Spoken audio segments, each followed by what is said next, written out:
simbólica e concreta os 3 gestores do SUS, né? A Lucimar representando a Secretaria da Capital, mas podemos falar de todos os municípios, os baianos, o secretário de Estado, o Washington, que está estreando aí como secretário, substituindo Sola, que é também daqui, né? Velho companheiro, que eu queria saudar também, a todos os professores, colaboradores, pró-reitores e especialmente os alunos. Maurício, eu ia perguntar para você está escondidinho aí? Danado. Todos os amigos aqui, é sempre uma satisfação. Eu queria rapidamente, primeiro, dizer da dificuldade que é representar o ministro, né? Não é por formalidade, mas a gente faz muito lugar. Fiz agora lá em São Francisco do Conde e tal, mas é porque é um evento, um ato muito importante para nós nesse momento, né? Estar tendo o ministro da Saúde numa universidade pública, dando aula inaugural, para nós é muito relevante, para nós do Ministério da Saúde e para o ministro Arthur também. Foi realmente uma pena ele não ter conseguido. Vocês têm acompanhado um momento muito turbulento no Congresso Nacional e a presidente pediu para ele ficar em Brasília e eu tive essa difícil missão, além de ser um Arthur, né, que todos conhecem, não é fácil destruir o italiano, não. E outra coisa que eu tenho que confessar é o seguinte: eu deixei para trás, na minha pequena roça lá em Minas Gerais, toda a apresentação, e só dei conta disso, olha a gravidade, logo aqui, e só dei conta disso no aeroporto, não tinha mais jeito, né?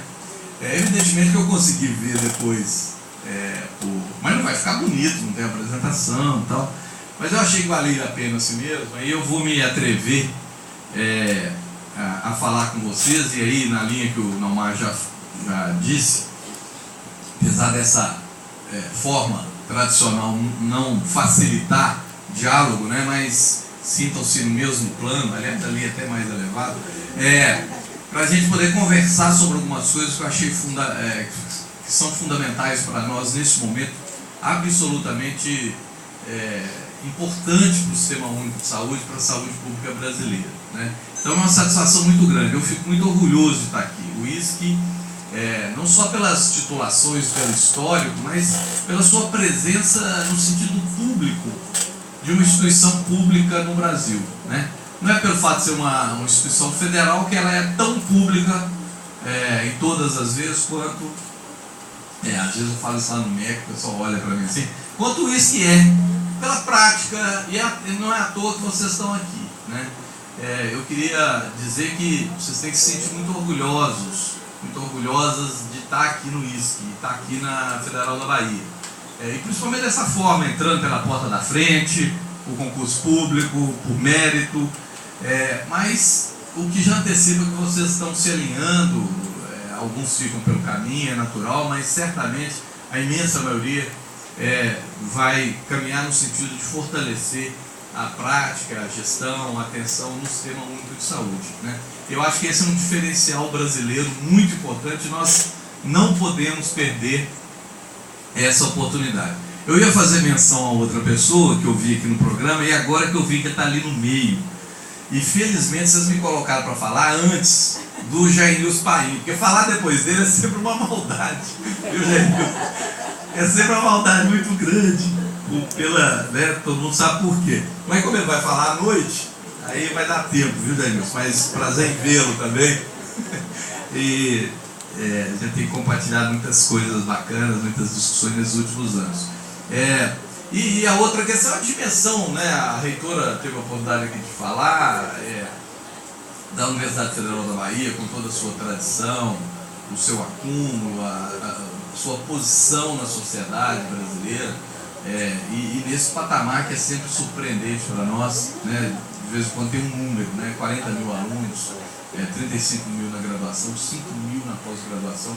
Isso é algo que explica várias coisas do sucesso brasileiro da saúde e da educação pública, né? Esse esforço e esse crescimento responsável que desde o presidente Lula pôs isso determinadamente na cabeça, e esse crescimento das universidades públicas brasileiras não é pouca coisa para a nossa história tão pequena, uma história que nesses nossos 500 e poucos anos, a maioria deles colônia, império, com escravidão, e tudo que isso significa numa sociedade que queira ser desenvolvida, mas um esforço concentrado no tempo nesses 10 anos é absolutamente sem similar, esperando que outros façam mais ainda, né? Essas novas universidades e ter a oportunidade de ter o professor Naumar como reitor de uma outra universidade não é também muito pouca coisa para nós, e a gente tem que valorizar essas singularidades brasileiras e que nos orgulham muito, né? O Washington fez menção, aí já está fazendo parte da minha palestra, viu, gente? Conta aí o tempo. Confio se eu falar, né? O cara representa o ministro, não fala nada. Eu estive agora em São Francisco do Conde, que tem uma história, você sabe, importante aí na história da independência do país, da Bahia. Eu falava lá da contribuição, né, na caminhada do 2 de julho, e fiquei sabendo que vai ser polo de uma faculdade de medicina da Universidade da Integração, não sei exatamente o nome dela, Brasil, Luso-Afro-Brasileira, né? Que teve o seu primeiro reitor, um meu conterrâneo da minha cidade, Paulo Speller, que hoje é secretário de Ensino Superior do MEC. Então é uma satisfação muito grande, quer dizer, eu vi ali com a animação daquele povo, com os gestores, os agentes comunitários, os médicos, inaugurando um hospital numa iniciativa da prefeitura e evidentemente o Ministério do Governo do Estado vão apoiar, uma nova base do SAMU, o pessoal do SAMU ali. Eu fiquei pensando que nós estamos no caminho certo, quer dizer, não é só formar mais médicos para ter médico ali, mas é a oportunidade de ter médicos dali, né? Das cidades do entorno. Acho que é essa coisa de ser do lugar, de se sentir pertencente ao lugar, ao território, a um conjunto de população território, acho que isso faz toda a diferença. Vale mesmo para a questão da pós-graduação, né? Por isso que nos vários formatos, e sempre de forma muito responsável, expandir a pós-graduação pelo país afora é muito importante para essa sensação de pertencimento das pessoas à sua origem, à sua possibilidade de voltar, né? E também de ampliar acesso e enfrentando desigualdades evidentes ainda existentes na sociedade brasileira, com essa marca da escravidão e da desigualdade muito presente, oportunidade para as pessoas do lugar. Eu acho que isso é de muito valor, de muito valor, e que bom que os cursos também da Federal da Bahia vão para outros polos, outros centros, outros territórios, e que isso faça um movimento, porque muitas pessoas, infelizmente, estou completamente convencido, sendo legitimamente da área da saúde, que é a educação que pode revolucionar o país, é a educação que pode transformar, é a educação que pode, uma certa educação, depois eu falo um pouquinho disso, na minha visão vindo da gestão da saúde, que pode dar essa certa educação, um determinado caminho, um determinado projeto político, pode evidentemente mudar a sociedade brasileira, né? É esse tipo de desenvolvimento que nós precisamos, esse tipo que não é só inclusão social, sair da miséria absoluta já é um grande feito, mas é pouco. Não é à toa que as manifestações públicas no Brasil, nenhuma pessoa daqueles milhões pediram para retroceder 1 minuto, 1 centímetro do que o país já avançou. Diferente das da Europa, que brigam contra os cortes na saúde e na educação. Ninguém estava ali defendendo não ter corte, estava defendendo melhor serviço de saúde, melhor serviço de educação e, evidentemente, melhor transporte público. Portanto, eu acho que nesse sentido que a educação tem esse poder revolucionário, que não é discurso, na prática, é isso que a gente vai podendo ver também por dentro do Sistema Único de Saúde. Cada vez que a gente se junta mais, né? O presidente Getúlio Vargas criou um Ministério Único, né, da Educação e da Saúde. Eu estou convencido que nós ficamos décadas divorciados. Estamos nos reencontrando muito tempo depois. Foi muito ruim para o Brasil a clivagem de saúde pública e educação pública, porque não tem sentido a educação pública no recorte da saúde, podemos falar de qualquer qualquer área do conhecimento e do desenvolvimento e da economia, não servir ao projeto setorial e de desenvolvimento do país. Porque nós temos que entender saúde também como uma proposta, um projeto de desenvolvimento para o país. O país será tão mais rápido desenvolvido nesse sentido pleno, com inclusão social, com redução das desigualdades, com possibilidades plenas a todas aqui no mundo, a verdadeira globalização nesse sentido emancipatório e de redução de desigualdades, se nós tivermos uma saúde de maior qualidade. Além de cuidar das pessoas quando elas precisam, estão aflitas, angustiadas, sentindo dor, com risco de sequela, lesão de um órgão vital ou de morte, esse é um papel da saúde. Isso qualquer jeito já seria bom a gente fazer. E precisamos fazer com cada vez com mais cuidado, mais carinho, até para nos tornar cada vez mais legítimos perante a população. Mas é também um gancho para o desenvolvimento, né? Então é nesse contexto muito amplo que eu queria colocar os nossos desafios, que não são pequenos. Essa história do meio copo cheio, meio copo vazio, é uma cara do SUS, né? Nós estamos enchendo esse copo, mas é num período histórico muito pequeno. Nós não iniciamos um sistema, é claro que também tinha sua história, como a Inglaterra, como o Reino Unido no pós-guerra, na destruição, se não física, psíquica do pós-guerra, e construindo um sistema público de saúde. Nós viemos de uma herança complexa dos postos, ou dos postinhos de saúde, que ainda nos atormentam, dos próprios serviços das universidades, dos hospitais das universidades, da filantropia, do Fundo Rural, do INAMPS, do setor privado. Esse ajuntamento de coisas, e evidentemente dos movimentos, do movimento sindical, do movimento social, da academia, essa confusão toda numa certa direção política, e felizmente rompendo com as direções políticas na maioria das vezes, é o que nós chamamos de reforma sanitária, né? No sentido de criar um sistema nacional público de saúde. E mais do que colocar isso em debate, colocar isso em disputa, nós conseguimos algo que quase nenhum país fez, mesmo os que são referências para nós, como da Europa, Canadá, Austrália, em termos de sistemas nacionais.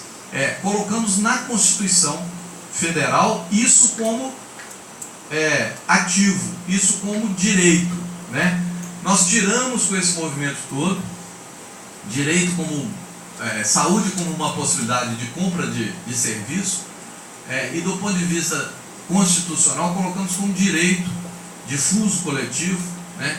Portanto passível de ser acompanhado pelos órgãos como o Ministério Público, que também nasceu nessa concepção com a Constituição de 88, mas inscrito como direito, e dentro dos direitos humanos e dentro dos direitos sociais. Não é pouca coisa. E a partir daí a derivação de um sistema, com essa ousadia de ser único, querer ser único, mas um sistema, para ser mais verdadeiro, nacional de saúde, que a correlação de forças nos deixou como livre a iniciativa privada, complementar ao SUS, e ao mesmo tempo uma operação suplementar das mais complexas. Não tem nenhum sistema mais complexo que o Brasil. Eu vou falar um pouquinho disso no final, que esse é parte do nosso desafio na gestão, essa intrincada, exótica e complexa relação público-privada que tem no Brasil, por dentro e por fora do chamado Sistema Único de Saúde. Mas, independente disso, nós temos esse legado constitucional em um pequeno período histórico, desse ajuntamento de coisas, de serviços superpostos, disputando entre eles a sua missão, o seu papel. Nós queremos chamar de sistema, né? E que seja para todos, né?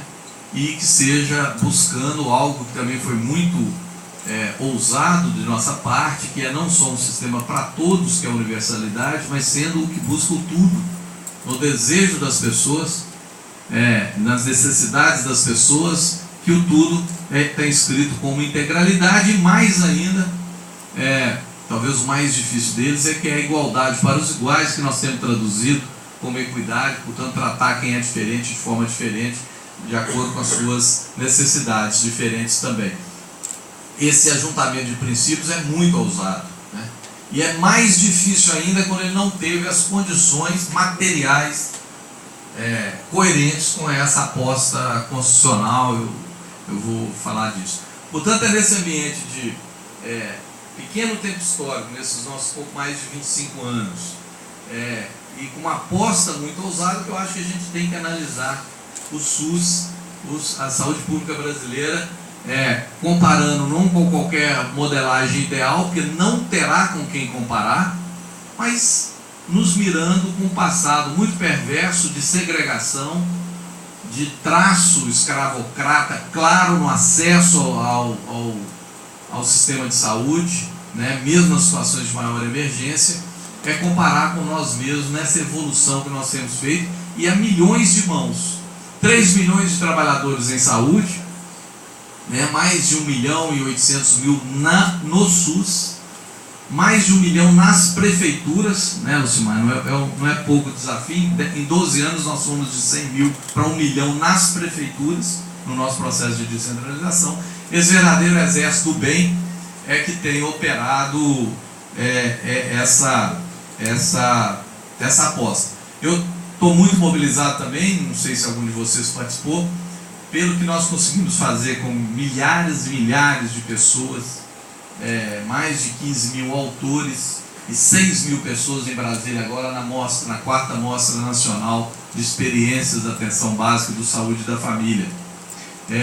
Foi um momento absolutamente rico e eu diria que emocionante, até porque, viu, Nomar, a gente desconstruiu uma coisa. Eu acho que essa mostra sepultou, por exemplo, mesa redonda, porque como nós fizemos um jeito muito de rodas de conversa, de salas de conversa, a mostra toda, mas nós não conseguimos não ter umas mesas, mas as mesas ficavam invariavelmente muito mais vazias que qualquer roda com experiências locais, 20 apresentando e mais 100 dando palpite, querendo saber, enfeitando a roda. Eu acho que nós, do ponto de vista de congresso, de coisa, nós sepultamos o modelo tradicional de uns poucos falam, muitos escutam e 5 perguntas com 3 tímido. Então, muito mobilizado pela vida que é o Sistema Único de Saúde. Juventude um pouco assim, né, como eu vejo aqui, muito animado, querendo saber, buscando saber, mais um desafio para a universidade pública, querendo interagir, buscar apoio, não se sentir sozinho, né, em cada ponto desse país. Alguns andaram dias de barco para vir falar do que está fazendo, mas principalmente não se sentir sozinho, né? Então esse é o cenário que eu queria colocar dos nossos desafios, que, portanto, não poderiam ser pequenos, não são simplistas o seu enfrentamento. Não tem nenhuma solução mágica, não tem nenhum político de nenhum partido que tenha solução mágica, única e acabada para esses desafios. Não tem. É ilusão acharmos que tem. Temos que desconfiar de quem já tem solução para tudo. Até para perguntar por que não fez, por que não testou. Então, com esse cuidado dessas análises, né, que é sempre, e é claro, também falando de uma posição clara, assumida, de defensor desse sistema, e compreendendo posições diferentes, que eu queria falar de 3 blocos de desafios. Você vai olhando o tempo aí para mim, viu? O primeiro é o que a gente pode, na falta de um nome melhor, chamar de desafios do modelo de organização do sistema, especialmente no campo da atenção, né? Nós vemos repetindo com muita facilidade, na falta de alguma coisa melhor, que a atenção básica é o caminho, que é o centro. Aí vai melhorando as palavras, palavreado, eu mesmo falo muito, que é ordenadora das redes, que é coordenadora do cuidado. Vai fazer. Como? Com uma casinha pequenininha, alugada, caindo, chovendo dentro, com tudo mofado, a geladeira da vacina que não funciona, com vínculo precário, vínculo informal, de boca com o prefeito, que sai quando muda o prefeito, com agente cooptado pelos políticos. Isso é uma atenção básica que tem alguma chance? É claro que não. Mas nós tivemos uma riqueza enorme, que foi uma opção brasileira muito interessante, tomada logo a seguir do próprio SUS, que foi capilarizar essa atenção pelo país afora. Isso é uma riqueza, com as casinhas, com a precariedade, com a precariedade de vínculos, com o sofrimento dos trabalhadores, mas e com muito esforço dos municípios brasileiros, que salvaram o SUS, porque seria uma derrocada na primeira reforma, e olha que tentaram, na primeira reforma constitucional seria desconstitucionalizada a saúde como direito. Na primeira, porque não resistiria. Essa capilaridade, eu sou muito convencido disso, ela nos salvou. Essa imensa rede que foi se formando, e às vezes os professores, os alunos indo junto, né? Elas foram dando uma certa argamassa para o SUS. Então, qual é o nosso desafio já chegando a milhares, né? 35 mil equipes de saúde da família, 40 mil UBS. Qual é o nosso desafio? É qualificar muito isso. É trazer esse sentido da crença de que isso é uma possibilidade concreta de bom cuidado, de cuidado para boa parte das coisas que as pessoas precisam, para a prática. Isso significa investir, como nós estamos fazendo ainda que com todas as dificuldades, em áreas físicas. Nós estamos fazendo mais de 26 mil intervenções fora de estados e municípios, entre reforma, ampliação e construção, em todo o país, para dar dignidade aos trabalhadores e aos usuários, para que não seja uma vergonha ter que trabalhar numa unidade dessa, uma vergonha ir lá ser atendido. Ter tecnologia minimamente compatível. Hoje para o Brasil, há alguns anos atrás, isso não seria a agenda do Ministério da Saúde, que é a questão da banda larga. Não é possível, porque não é possível não ter prontuário eletrônico, às vezes em formatos simplificados. Mas se nós estamos falando que esse organismo dito da atenção básica, para ser a base de tudo, ele precisa se sentir com capacidade, com ferramenta, empoderado, para ir acompanhando ao longo do tempo a vida das pessoas. Quando tem uma necessidade de um especialista, quando precisa de uma urgência, quando vai ao hospital, quando faz uma cirurgia, isso tem, se a pessoa não pode ir junto, a circulação da informação é poderosíssima para dar potência à equipe básica de ser essa famosa ordenadora do cuidado. Coordenadora do cuidado. Eu sou dos que defende, apesar da gente reforçar esse discurso, porque nós estamos numa disputa. Adianta um pouco para dizer que nós estamos permanentemente em disputa com o modelo hospitalar. O hospital, se deixar, toma conta de tudo. É um sugador de dinheiro, de gente, de médico, de orçamento. E olha que nós precisamos deles. Mas ele não pode ser o centro do sistema. Como o hospital universitário não pode ser o centro ou a única possibilidade de formar profissionais de saúde.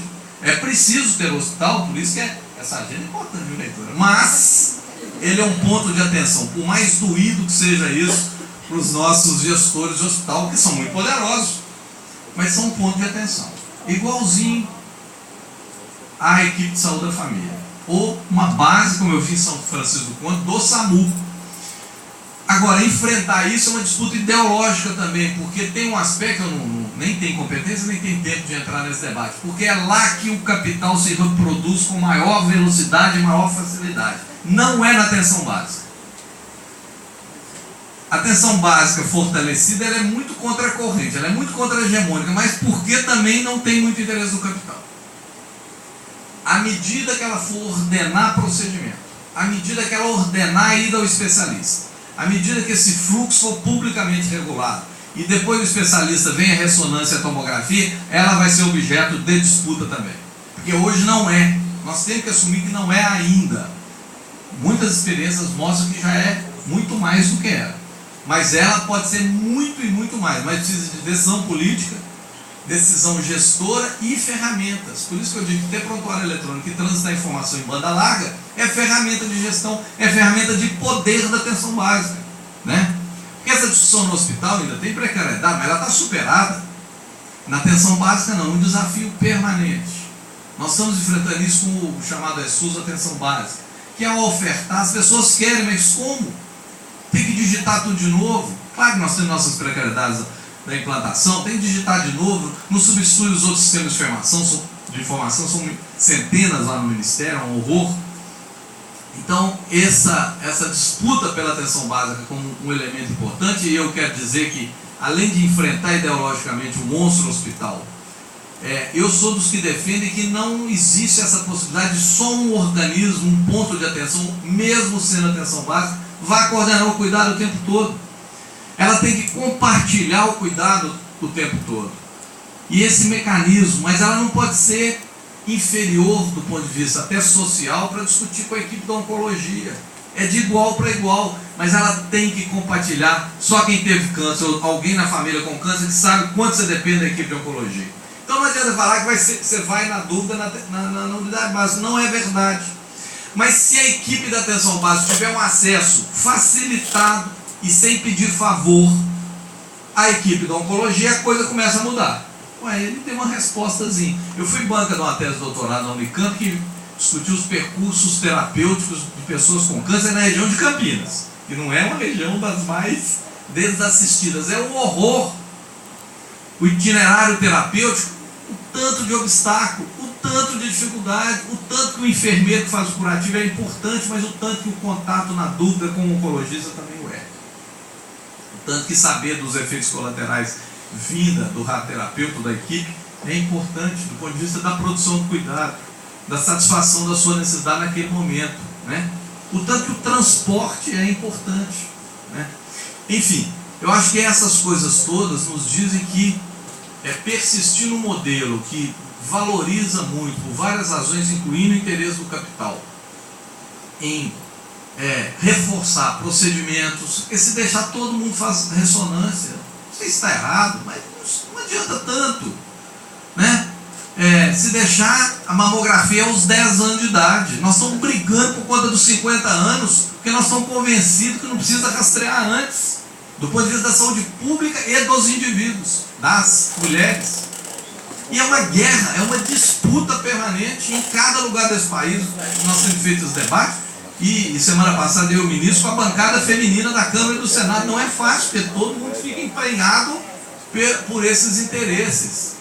E que tem gente que defende baseado em crenças ou em estudos, que vendo só parte dos estudos.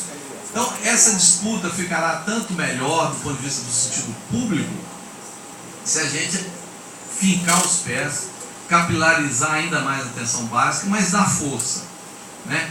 Que essa equipe tenha acesso aos meios ordenadores de outras esferas da atenção, compartilhe isso, não tenha também o autoritarismo da prerrogativa única, que esse negócio de porta de entrada preferencial, primeiro é bom conversar com a população, combinar, né?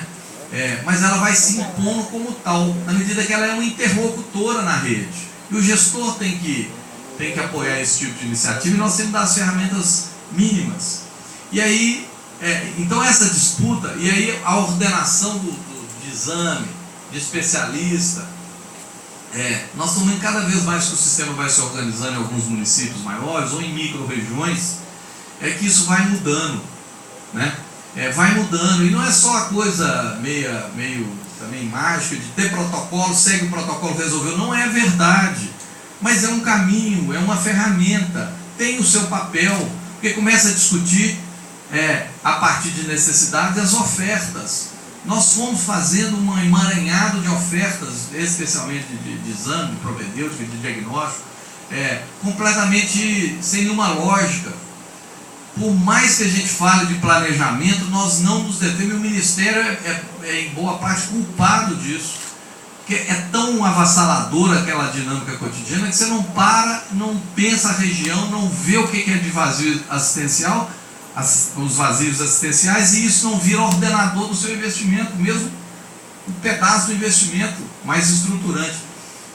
Então eu acho que essa discussão do modelo tem isso por trás, quer dizer, uma atenção básica forte, capilarizada, não adianta insistir, pelo menos nós já mudamos o discurso, estamos tentando buscar dinheiro. Esse negócio de 3.000 pessoas, 3.500 por equipe, não tem condição, né? Nós temos que chegar a 1.500, 2.000 no caso brasileiro, porque nós temos a riqueza da equipe, nós não viramos médico de família, né? Não criamos esse negócio assim como os ingleses e os cubanos, e agora eles estão apertados, porque doença crônica exige a equipe, e eles só tem médico. Aí estão desesperados. A discussão no Reino Unido hoje é o desespero atrás de enfermeiro e fisioterapeuta. E de Cuba também. para ser bem sincero com os nossos companheiros e cooperadores internacionais. Mas é um modelo baseado só no médico, que na hora de doente crônico, doente que fica o tempo todo no sistema, que exige várias disciplinas para dar conta de um cuidado complexo, um cuidado contínuo, exige as outras profissões. E o Brasil nasceu um pouco assim. Mesmo com a hegemonia médica, nós nascemos com uma equipe de saúde da família. Então a gente não pode perder esse nexo histórico. Agora, e depois temos o passo seguinte, com os núcleos de apoio, com os NASF, que triplicaram nos últimos 3 anos, porque nós praticamente universalizamos. Você ter 3 vezes mais em 2 anos nutricionista não é pouca coisa, isso é uma riqueza para o Brasil na atenção básica e fisioterapeutas. Às vezes negócio de dor lombar encaminhar para ortopedista, francamente, não dá certo, porque vira uma ressonância. E depois vira 10 sessões de fisioterapia. O que é isso, é óbvio? Agora, cuidado multiprofissional, que evidentemente pode precisar do ortopedista.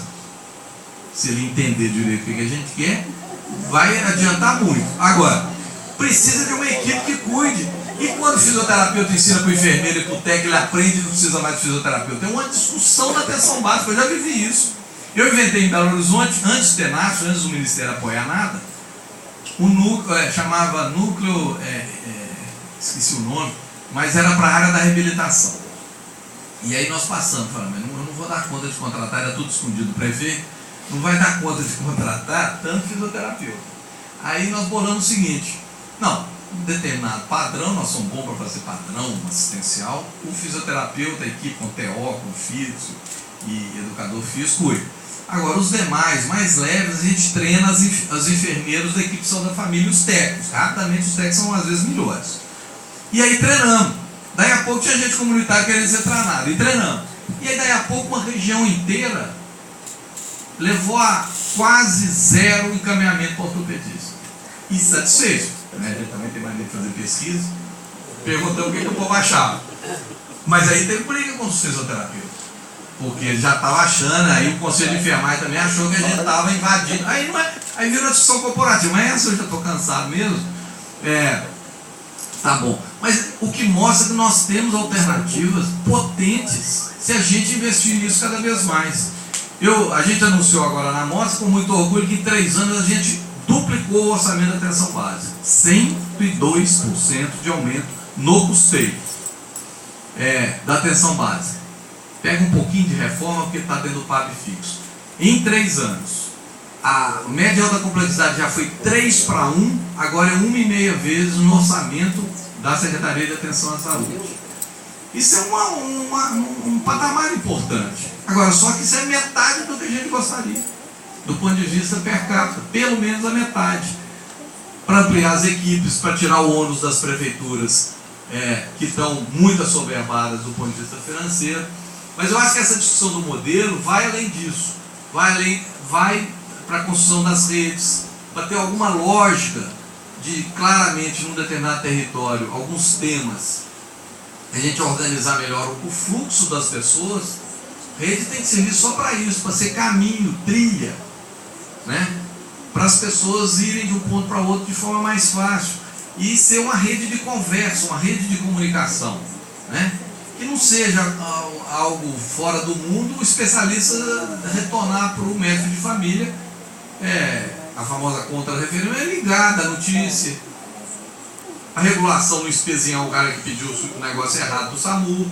Então acho que essa rede de conversa como um conceito e facilitadora de fluxos, né, para pegar a trilha, por exemplo, da gestante, né, ter clareza para onde vai fazer suas consultas, se for de risco, qual é o ambulatório, o retorno, os demais exames, a maternidade de referência, os outros direitos de acompanhante, de boas práticas humanizadas do parto, se tiver risco, se tiver necessidade de UTI. Quer dizer, as redes temáticas para nós é um pouco a organização disso. É claro que elas tendem a ser burocratizadas, elas são fruto de uma portaria, vira burocracia, né?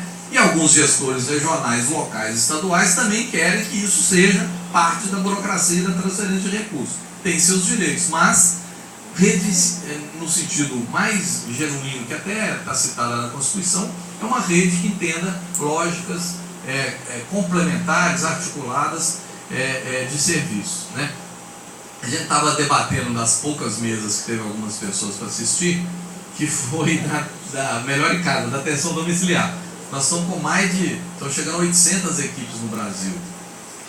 Aqui é um bom exemplo, né, um esforço grande do governo do estado, com as várias prefeituras. Quer dizer, a equipe de atenção domiciliar, e nós vamos avançar agora para a que faça também ventilação invasiva em domicílio, né, que inclusive aqui é uma das iniciativas, ela tem que compartilhar com a equipe da atenção básica e aproveitar para impedir ou não usar o fluxo desnecessário de internação hospitalar. Mas é um exemplo bom de como é que não pode ser prerrogativa de um ponto só coordenar o cuidado, porque uma equipe de atenção domiciliar também coordena o cuidado no território. E faz um papel meio, usando o termo da informática, meio de roteador, né? Entre os vários pontos de atenção. Onde ela melhor se desempenha, o consultório na rua também faz muito isso, né? Fica defendendo o usuário nos vários pontos. Isso já é muita coisa. A gente vê isso com o pessoal, com os dependentes do CRAC, como o consultório na rua faz esse papel de advogado do usuário. Bate na porta, tenta ultrassom, passa na frente e por aí vai.